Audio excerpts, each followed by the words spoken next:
Here's a quick test of the all-wheel drive. I had these had been built but not assembled, so I had to go through the assembly process. I'm using different wheels just because that's what I have, and you'll see here I've got some of the old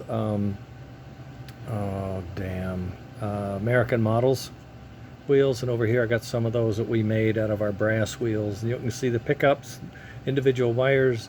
The white is left and the blue is right. We put them on the track. There's no other connection. Is that right? Yeah, it's all right. It's all right. Get them on. Okay, no other connection.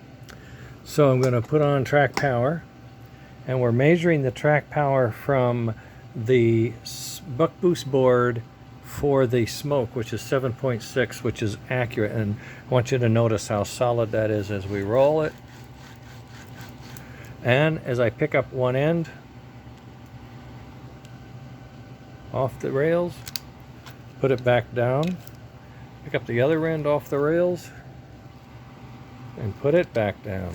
Okay, so we've got a 7.6 all-wheel pickup, and we can do a up and down, one wheel misses, dirt on the track, a lot of variations that can get us in trouble, and we're going to have a solid 7 volts out of each of the buck boost boards. I just tested the other one. I thought I'd show you this as an example of why this is a good thing. Okay, now I'm going to continue to tidy up the engine and bring everything connected in forward.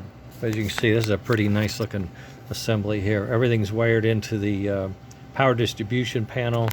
I don't have the engine wired in, and I'm hooking that up now. Okay, there you go. Later.